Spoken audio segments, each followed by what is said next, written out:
on the edge of a cliff. Herkese merhaba arkadaşlar. Bugün 1647. Krallık'ta Mustafa'nın kalesinde eksiklerimizi görüyoruz arkadaşlar. Ne eksiklerimiz var, ne yapılması lazım buna bakmamız lazım.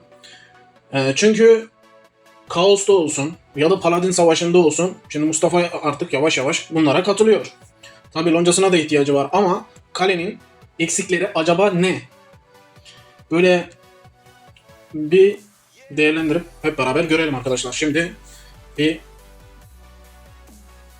dışarıdan bakalım. Şimdi arkadaşlar aklımızda şu var. Mana elimizde var. Mana kutumuz da var. Bunu ayarlayıp kale seviyesini arttırmayı düşünüyoruz. Bunda bir sorun, sıkıntı yok. Şimdi kalede görünen arkadaşlar bakın lider görünümümüz var. Tamam şimdi başka etkinlikleri kovalayarak diğerlerini almaya çalışıyoruz ama dışarıdan görünüş olarak lider görünümünü elde ettik. Dışarıdaki bakan kaptana göre adam şimdi onlar değerlendiriyor. Bakın arkadaşlar bir yere gittiğiniz zaman Paladin olsun, başka yer olsun. Adam şimdi senin durumuna böyle dışarıdan bakar. Böyle para yatırıyorsa dışarıdan görünüşün adamı bir ürpertebilir. Belki adam Paladin'e gittin mesela seni gördükten sonra seninle aynı güçlülüklerde olsa bile bu bakıma çekinebilir. Çünkü sende yüzdelik atıyorum ordu büyüklüğü vardır. İşte ne bileyim görünmeyen kısımlarında daha güçlü şeylerin vardır. Seni tam manasıyla paralı olarak görürse bu şekilde bir şeyleri düşünebilir. Yani hiç Paladin'e gelmez dışarıdan böyle tıklar bakar üstün kenarına. Seni görür dışarıdan değerlendirir. Ya der şimdi gideriz iki arada bir derede kesinleşmez alacağımız adam gelip seni rahatsız etmez böyle bir durumda. Şimdi arkadaşlar lider görünümümüz var. Bir tane de olsa var yani. Şimdi ekipmanımız. Ekipman nasıl? Arkadaşlar ekipman şu an idare edecek konumda. Şimdi buna ek olarak başka şeyler de yapmış ama kemik kıran falan filan da şampiyon atıyorum kullanmasını isterim ben. Şurada da şampiyon var. Şöyle. Yani bunu istesek böyle de kullanabiliriz. Yani bunları da katabiliriz. Bu gibi şeyleri kullanıp geçebiliriz. Şimdi şu mesela yüzük bunu ileriki zamanlarda yapacağız. Bu yüzük peki neye lazım olacak? Arkadaşlar bu süvari ve menzilli. Bunu piyade V için bunu ileride kullanacağız. Tam onun yerine başka bir şey kullanılabilir mi? Kullanılabilir ama bu sefer taş bölünecek, bir şeyler bölünecek. Tam anlamıyla şeyi göstermeyecek, verim alamayacağız.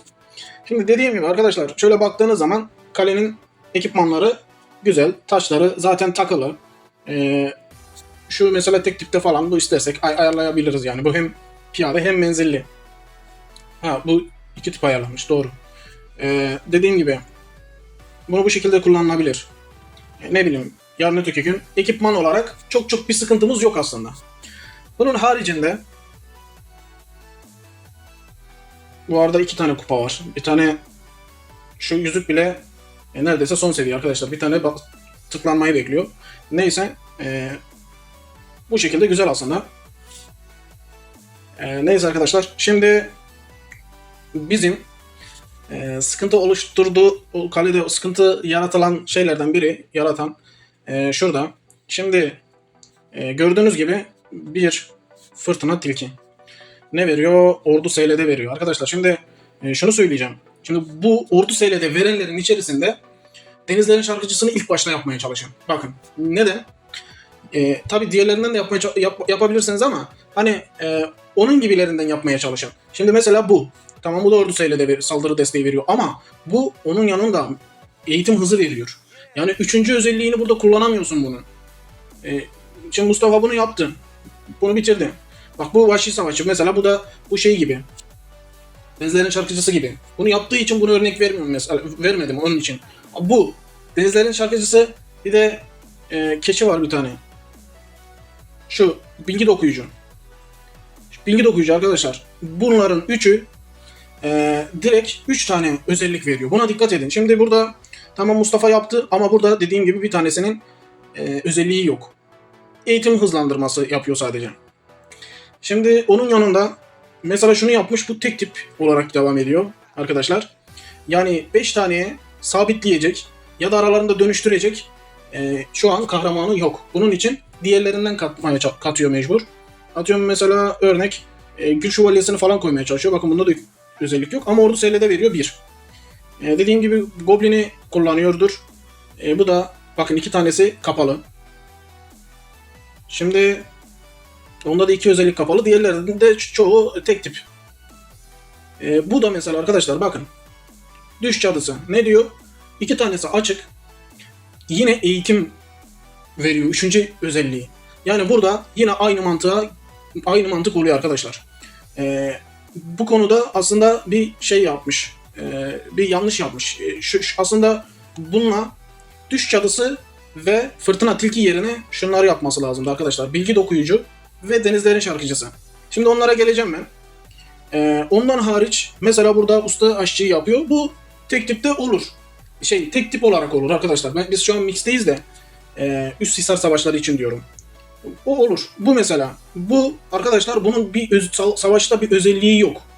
Bu normal savaşıyor. Herhangi bak 3 tane özelliğinden hiçbirinde saldırı bir pozisyonuyla ilgili bir şey yok. Eğitimle alakalı arkadaşlar. Eğitim, araştırma, inşaat.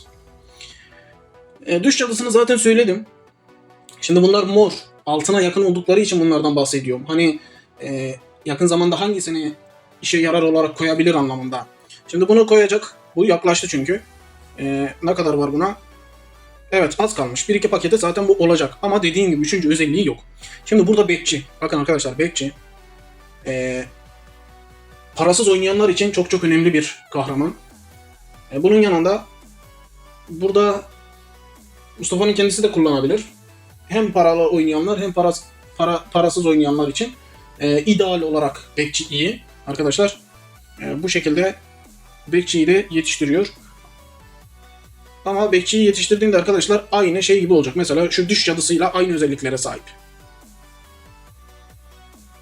25, 20. Bu kaçtı? Evet. Gördüğünüz gibi arkadaşlar CP 25'e zaten diğeri de eğitim hızı veriyor. Dediğim gibi bu şekilde bunu da getiriyor ama dediğim gibi 2 tane, 3 tane kahramanı 3. özelliklerinden mahrum olacak. Şimdi burada aslında bizim büyük bir eksiğimiz var. Şimdi göstereceğim arkadaşlar. Geldik. Şimdi arkadaşlar bakın.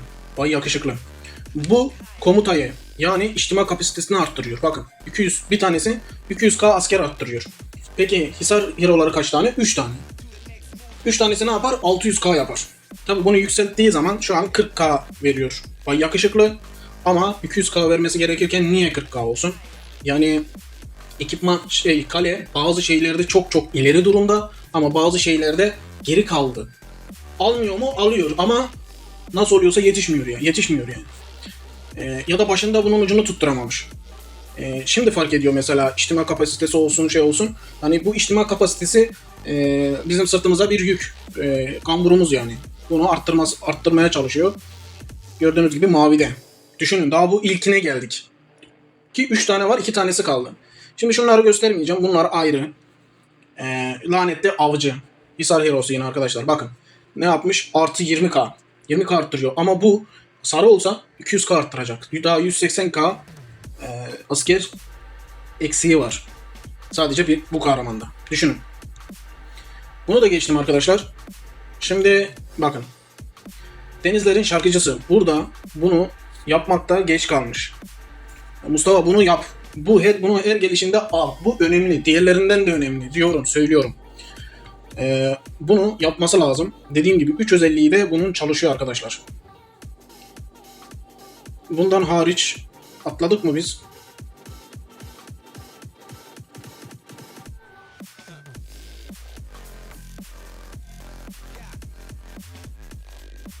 Bir. 2. Salyangoz burada. Ben de bakıyorum. Buna hiç renk bile gelmemiş. Şimdi bu da artı 10k asker veriyor arkadaşlar. Yani 190k asker şu an kenarda bekliyor. Bir tane kahramandan 190k asker gelecek. Düşünün kapasite olarak. Yani bunda da dediğim gibi bu 3 tane kahraman bizi Paladin olsun, Kaos olsun ya da Krallıkta Üst Savaşı oluyor olsaydı 4'ten karşıda asker olmuş olsaydı bariz sıkıştırırdı. Ekipmanı bu kadar güçlü olmasa bile sıkıştırırdı. Çünkü sıkıntılı bir durum. 3 tane Hisar Hero'su daha tamamlanmamış. Ama gördüğünüz gibi mavi, yeşil ve gri. 3 tane. Yani üçünü toplasanız 10, 20, 30. Bu da 40 veriyordu. 70 yapar arkadaşlar. 70. Üçünden almamız gereken 600k. Evet. Dediğim gibi o kalmış arkadaşlar. Burada da mesela bu da aynı şekilde bekçi gibi falan ama ordu sav veriyor. 3 ve 3. özelliği de araştırma için normal olarak çalışmıyor. Şimdi arkadaşlar burada gördüğünüz gibi kahramanlarda sıkıntımız var. Hisar için aynı şekilde kahramanlarda sıkıntımız var. Bunları yapmak lazım. Çünkü biz bu kalede zaten ileriye oynuyoruz, yukarılara oynuyoruz. Görüyorsunuz şampiyon falan diziliyor. Seksek olsun, diğer labirent olsun birinciliğe oynanıyor yani. Bir şeyler yapmak için. Ama dediğim gibi kalede işleme kapasitesi bu bakıma düşük. Mesela bakın dekorasyona yetişmeye çalışıyor. Şimdi şu andan göstereyim de örnek mesela eser mücadelesi geldi. Bakın eser mücadelesi. Şu anda sıralamada yokuz.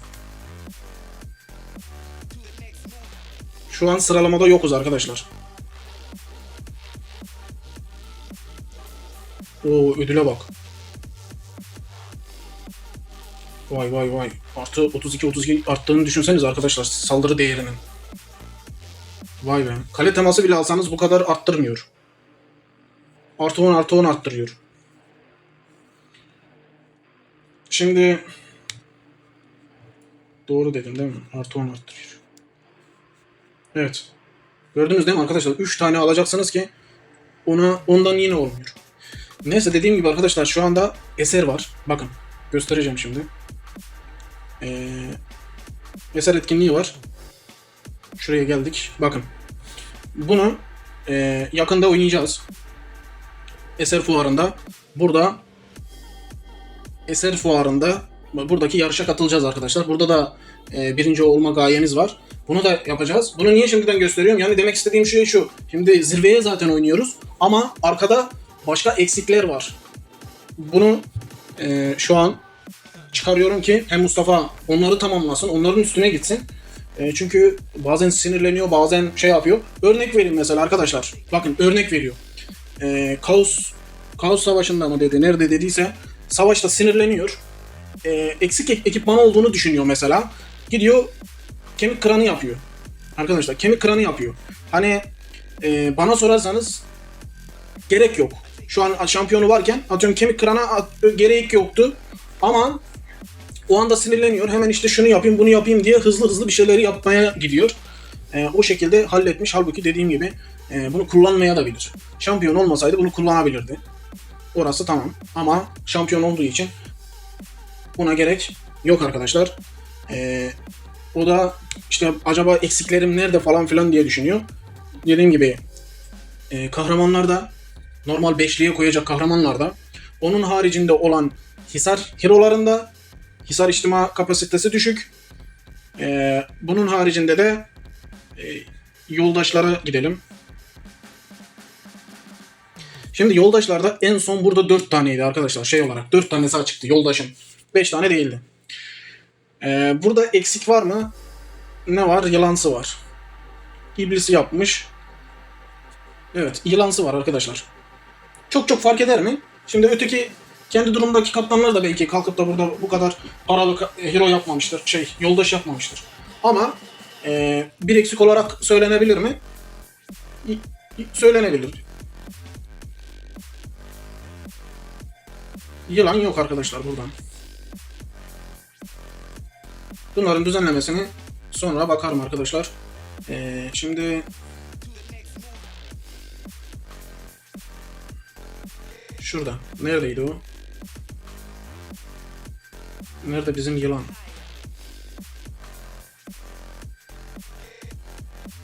Ha burada. Bir de çok arkada yeşil ya. Evet. Bunun bu özelliğini açması lazım arkadaşlar. Dediğim gibi çok şey mi? Eksik bir şey mi? Aslında o kadar paralı yoldaşın arasında. Ama şöyle şu anda güncel olarak bu kullanılıyor. Bunu söyleyebilirim. şu an yılansı kullanılıyor arkadaşlar. Şimdi savaşta karşıdaki adam bu yılansıyı kullanıyorsa, sen kullanmıyor ve ondan alamıyorsan, baktığın zaman şunu diyorsun. Aa, adamın yılansı var bak, benim yok. Bu etkiliyordur diyorsun bu sefer. Ondan dolayı o şekilde seni böyle düşündürtebiliyor. Şimdi arkadaşlar, dediğim gibi tek tük eksiklikler var. Fazla uzun tutmak istemiyorum videoyu. Dediğim gibi tek tük eksiklikler var. Bunlar yapılabilir. Normal yaptığımız işlere göre daha kolay, daha basit aslında. Çünkü Bisexect'te, Labirentte, Eser'de alınan paketlerin haddi hesabı yok. Diğer madalyalar çok basit. Şunların alınacağı madalyalar, paketler aslında daha basit. Şimdi mesela göstereyim. Şöyle bazı şeyleri yapmaya çalışmış. Ben. Mesela kahraman terfi etmiş. Bunlardan almış. Şimdi şurada örnek vereyim. Terfi ettirmiş. Mesela Hisar Heroes'u yapmaya çalışmış. Arttırmış.